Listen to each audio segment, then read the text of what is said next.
ये दिन जो है क्या है, क्यों महत्वपूर्ण है? आप लोगों ने बताया था कि यह गुरु पूर्णिमा है। गुरु पूर्णिमा है। तो गुरु पूर्णिमा के दिन अपने आप में दिलचस्प है, हिंदू धर्म की दृष्टि से, बौद्ध धर्म के दृष्टि से। बौद्ध धर्म वालों के लिए भी यह दिन जो है महत्वपूर्ण है। हिंदू धर्म में ऐसी मान्यता है कि बुद्ध के रूप में जन्म लेने वाले विष्णु का 9वां अवतार आत्मा बुद्ध। अब गुरु की महिमा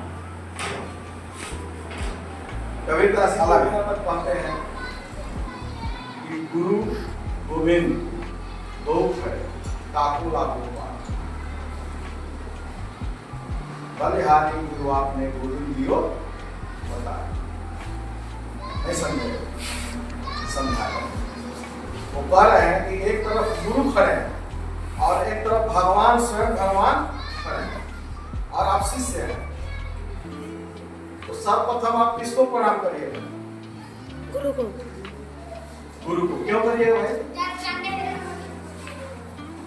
क्यों करिएगा? क्योंकि वो हमें ज्ञान दे रहे हैं। क्योंकि गुरु के माध्यम से ही भगवान का दर्शन हुआ है, भगवान का ज्ञान प्राप्त है, अध्यात्म का ज्ञान प्राप्त है। अगर गुरु नहीं रहते तो भगवान का भी तो ज्ञान नहीं होता, ज्ञान नहीं होता। नहीं सर। तो कबीरदास जी कह रहे हैं गुरु का यह महत्व है कि गुरु और गोविंद खड़े हो तो मैं सबसे पहले अपने गुरु का पैर प्रणाम करोगे, धन्य गुरु जी। अगर आप ना होते तो ये गोविंद से मुलाकात नहीं होती। आप ही तो रास्ता बताए, आप ही तो भाव बताए, तरीके बताए कि भगवान को कैसे प्राप्त किया जा सकता है, भगवान के भक्ति में कैसे डूबा जा सकता है, हमारी जो मलिन आत्मा थी उसको कैसे साफ किया जा सकता है। लेकिन इसको हम महात्मा ऐसे गुरुओं के संदर्भ में देखते हैं कि बुद्ध पूर्णिमा का क्या महत्व है, खासा क्या महत्व है। तो यहाँ पे बुद्ध का जन्म जो है 563 ईस्वी पूर्व लुम्बिनी नेपाल में हुआ था। उस दिन भी बुद्ध पूर्णिमा ही तिथि थी। वो पूर्णिमा के दिन ही बुद्ध का जन्म होता है। बुद्ध के जीवन में या सभी इंसान के जीवन में एक पहला जो महत्वपूर्ण घटना घटती है वो हमारा या सबका जन्म तिथि है कि नहीं? जन्म तिथि है। उसके बाद बहुत ऐसी घटनाएं घटी, इसको हम लोग विस्तार में बात करेंगे। दूसरी सबसे महत्वपूर्ण घटना है कि बुद्ध को ज्ञान की प्राप्ति होना, बुद्ध को ज्ञान की प्राप्ति होना। तो बुद्ध जब ज्ञान की प्राप्ति के लिए आगे बढ़े, अपने जीवन को सारा छोड़ छाड़ा, तो चलते चलते कहाँ आए? गया में, जो निरंजना नदी के किनारे है। निरंजन नदी, बोधि वृक्ष के नीचे बैठकर उन्होंने घोर तपस्या की बहुत दूर तक, और तब जाकर उनको जो है ज्ञान की प्राप्ति होती है। तो यह भी घटना दिलचस्प है अपने आप में। ये भी पूर्णिमा तिथि को ही, जब ज्ञान की प्राप्ति हो जाती है तो बुद्ध जो है अपने पहला जो ज्ञान दे रहे हैं लोगों को वो है सारनाथ में जाते हैं। काशी में पड़ता है, बनारस में पड़ता है सारनाथ, उत्तर प्रदेश, काशी बनारस कुशीनगर में होती है। तो अपना पहला कुशीनगर में होती है, जो आपको गए भी होंगे, कुशीनगर गए हैं? हाँ सर। तो कुशीनगर में आज भी जो है बहुत देशों के लोग आते हैं। तो ये तीन घटना जो है पूर्णिमा के दिन ही बुध के साथ जुड़ी हुई। तो बैसाखी पूर्णिमा भी इसको बोलते हैं, बैसाखी पूर्णिमा भी इसको बुध पूर्णिमा को भी बोलते हैं। और उनकी मृत्यु भी पूर्णिमा, ये संबंध है बुध के साथ। एक बात मैं और बताता हूं, जो ज्ञान है ना, लेना और देना दोनों का है ज्ञान के साथ। ज्ञान लेना है और देना है। तो देने वाला टीचर, लेने वाला आगे। देने वाला क्या हो गया? शिक्षक, लेने वाला विद्यार्थी।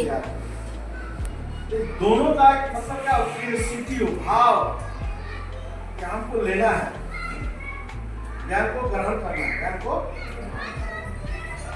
और जो ज्ञान देने वाला है उसके अंदर भी एक जिज्ञासा होनी चाहिए कि हमें बच्चों को जो है बेहतर से बेहतर तरीके से पढ़ाना है और उसको पढ़ाए हुए बातों को स्पष्ट समझा देना। स्पष्ट यह बलपूर्वक संभव नहीं है। आप चाहे कितना भी पैसा दे दीजिए, अगर आपके अंदर सीखने की ललक ना हो तो सीख पाइएगा।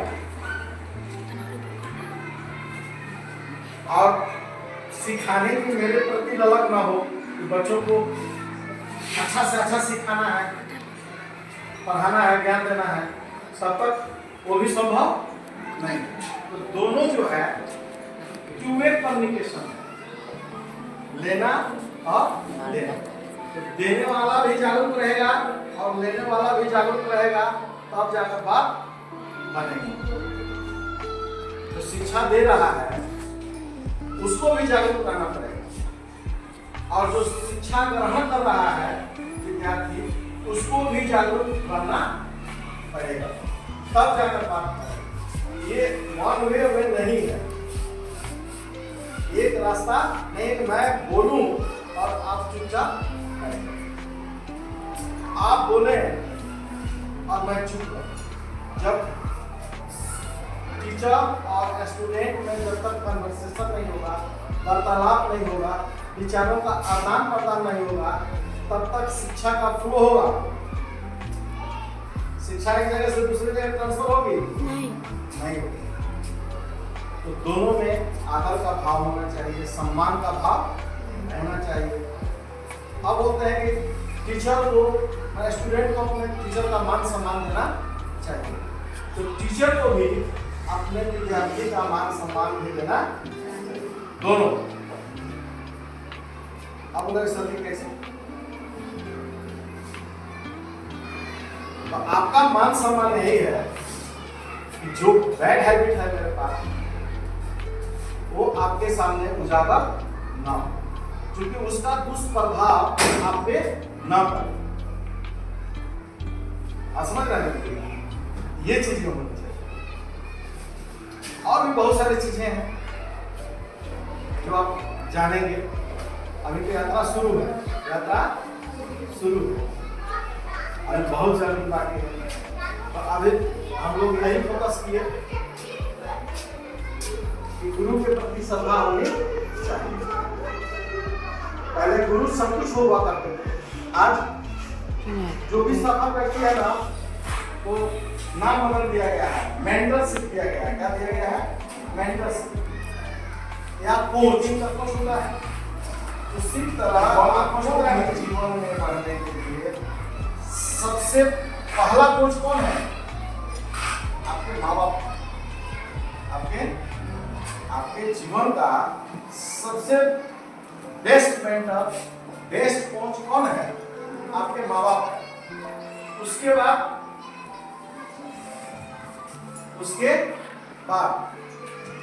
टीचर्स पढ़ाते हैं, लेकिन हर टीचर स्टूडेंट के पसंदीदा नहीं होते, तो वो स्टूडेंट पर निर्भर करता है किस टीचर को अपना मेंटर मानता है? वो कोचिंग का भी हो सकता है, वो आपके स्कूल का भी हो सकता है, या आपके हो सकता है, बड़ा भाई भी हो सकता है। लेकिन मेंटर और टीचर चुनने में एक बात हमेशा तौलिएगा, कसौटी में मापिएगा कि मेंटर, सही मेंटर वही होता है, सही कोच वही होता है कि आपके हार में और आपके दुख में, अगर आपकी हार होती है उसकी भी हार है, अगर आपको दुख होता है उसको भी दुख होता है, आपको खुशी मिलती है उसको भी खुशी। अगर फर्क पड़ता है तो वो मेंटर लायक है, तब फर्क नहीं पड़ता है तो फिर मेंटर लायक नहीं। आंख बंद करके किसी पर विश्वास करना आपके जीवन के लिए खतरनाक साबित हो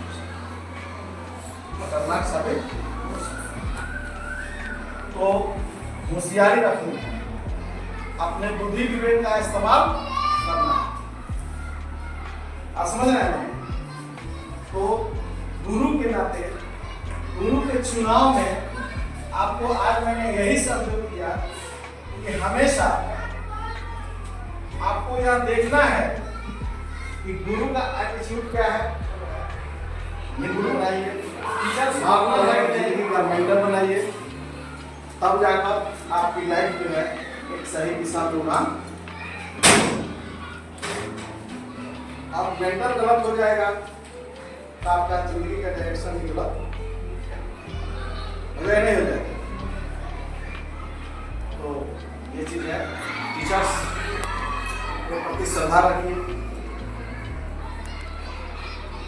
जो मानने योग्य बातें हैं उसको जरूर मान लीजिए। मैं एक कभी नहीं कहूँगा आज के युग में कि टीचर की कही हुई हर बात को मान लीजिए, हर बात को मान लीजिए। मानने योग्य जो बातें हैं, जीवन उपयोगी जो बातें हैं, उसको तो जरूर मानिए, अपने जीवन में उतारिए, अपने जीवन में उतारिए। अपने जीवन में जब उतारिएगा तब जाकर आपके जीवन में क्या होगा, परिवर्तन होगा। क्या होगा? शिक्षा का प्रभाव। अंततः हम यही कहेंगे, जैसी व्यवस्था है, जो रूल है, जो समय है, जो समय की मांग है, उसके साथ चलना ही क्या होगा, हमारी पहली जिम्मेदारी है। पहली जिम्मेदारी होगी, क्योंकि समय कभी पीछे नहीं रहता, समय पीछे नहीं। आज भी वो किताबें हैं, वो बातें हैं, आज भी कुछ टीचर्स में गुण है। मैं सभी टीचर की बात नहीं कर सकता। आज भी मानवीय मूल्यों की कद्र है, क्योंकि इसके आधार के बिना हम बहुत बड़ी इमारत खड़ा नहीं कर सकते। तो कोई भी व्यक्ति परफेक्ट नहीं होता है, परफेक्ट पूर्ण नहीं होता। तो आज के डेट में चालाकी क्या है, जो मैं आप लोगों को कहता हूं, मेरी अच्छाइयों को ले लो, बुराइयों को मेरे पास छोड़।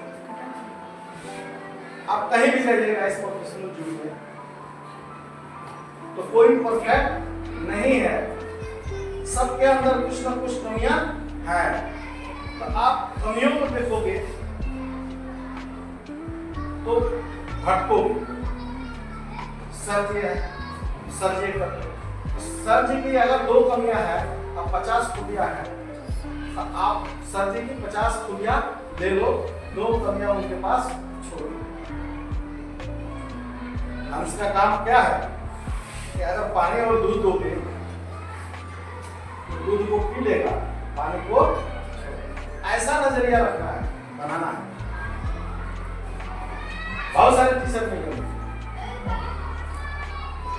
आप जीवन जब आगे बढ़ोगे तो बहुत टीचर्स मिलेंगे। अगर सबकी कुछ कुछ अच्छाइयाँ आप लेंगे, आप में बहुत सारी अच्छाइयाँ बात समझ रहे हैं? तो यही मतलब जो है, आपको ये क्वालिटी रखनी है।